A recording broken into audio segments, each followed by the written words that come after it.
What if your every waking moment was controlled by fear, where even a smallest misstep could cost you your arm or your life? This was the horrifying daily life for millions of Congolese villagers during King Leopold II's rule of the Congo Free State. From sunrise to sunset, survival wasn't just hard, it was almost impossible.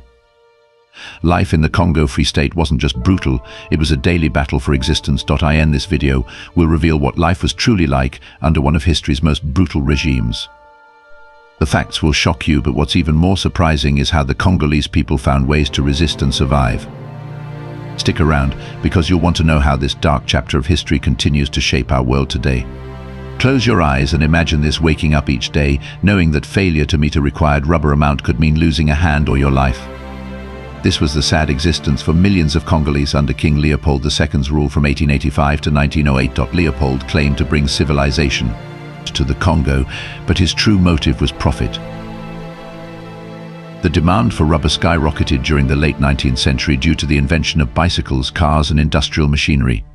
Leopold exploited the Congo's natural resources to enrich himself, leaving the Congolese population to suffer unimaginable brutality. In this video, we'll take a closer look at the daily life of Congolese villagers, from their back-breaking work routines to rare moments of resistance and joy. You'll discover not just the human cost, but also the remarkable resilience of those who lived through one of the darkest periods in history. Morning routine.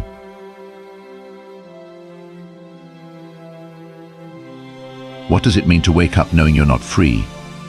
For villagers, the day began before dawn. Families lived in simple huts made of mud, bamboo, and thatch. Their mornings were quiet but filled with anxiety. The jungle was alive with the sounds of animals and birds, but the villagers were preparing for a day of forced labor. Food was scarce. Breakfast, if it existed, was typically a piece of cassava or maize porridge. The Belgian enforcers, known as the Force Publique, often confiscated food supplies, leaving entire villages on the brink of starvation. Even before the workday began, the threat of violence loomed. The Force Publique patrolled villages armed with rifles and chicots, leather whips made from hippopotamus hide. Their job was to enforce rubber quotas, and their punishments for failure were infamous. The most haunting part: many families couldn't even eat together, as fear of separation and punishment controlled every moment.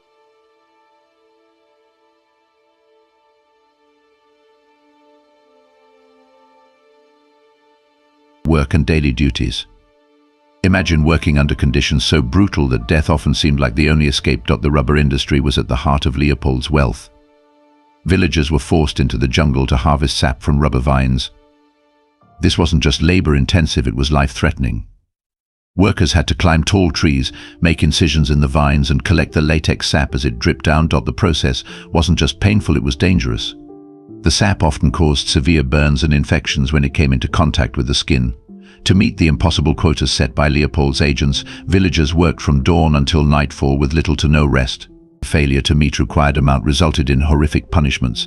The most horrific was the cutting of hands, a brutal practice used as both punishment and proof that the enforcers were doing their job. Some historians estimate that millions of hands were cut off during Leopold's reign. Shocking fact: it's estimated that the population of the Congo dropped from around 20 million to 10 million during this period, largely due to forced labor, starvation, and disease. What's more chilling is that Leopold claimed this was all for the betterment of the Congolese people. Social life and leisure. Could there be any moments of joy or connection in such a dark time? Despite the brutality, the Congolese people clung to their traditions and culture. Music and storytelling were vital parts of their social life. Villagers would gather in secret to sing songs that celebrated their heritage or told stories of freedom and resistance. Traditional dances were another form of expression. They served as both a spiritual practice and a way to pass on cultural knowledge. Even in the face of unimaginable suffering, these moments of joy reminded the villagers of their humanity. However, even leisure wasn't free from danger. Any gathering could be perceived as a rebellion, and the consequences were severe.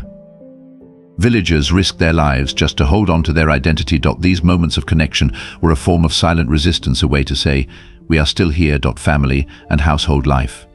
How did families hold on to love and hope in the middle of chaos? Families were often torn apart under Leopold's regime. Men were sent to harvest rubber, women were forced into domestic labor, and children were conscripted as porters. Despite this, families found ways to support each other. Mothers taught their children survival skills, like how to find food in the jungle or avoid being seen by the Force Publique. Fathers passed down stories of a time before Leopold's rule, instilling a sense of pride and hope in their children. Marriage customs and family rituals were disrupted, but not erased. Some families created secret ceremonies to honor their ancestors and preserve their traditions. The resilience of these families is a testament to the unbreakable human spirit.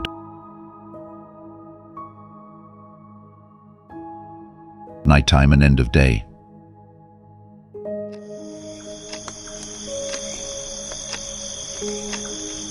What did nighttime mean for those living in constant fear? As the sun set, the jungle grew dark and quiet. Families huddled together in their huts. Nighttime was a time for whispered prayers and quiet moments of connection. Parents might sing lullabies to their children, their voices low but filled with love and hope. Nighttime was a moment of reflection but also of fear. The force publique often conducted surprise raids to ensure quotas were being met, leaving villagers constantly on edge. Some elders spoke of a future where the oppression would end, a dream of freedom that kept their spirits alive. Despite the fear, some villagers found solace in their spirituality. They prayed to their ancestors and sought guidance from the spirits of the land. These rituals gave them strength to face another day. Shocking fact: Leopold II's personal fortune, built on the suffering of millions, was estimated at over $1.1 billion in today's money. For many villagers, the darkness of night mirrored the darkness of their reality. Thank you for watching this in-depth look at life in the Congo under King Leopold II. If this story moved you, make sure to watch our video on the transatlantic slave trade to learn more about the resilience and courage of those who faced similar struggles. Remember to like, subscribe, and join us for more stories that bring history to life. Together, we can ensure these stories are never forgotten.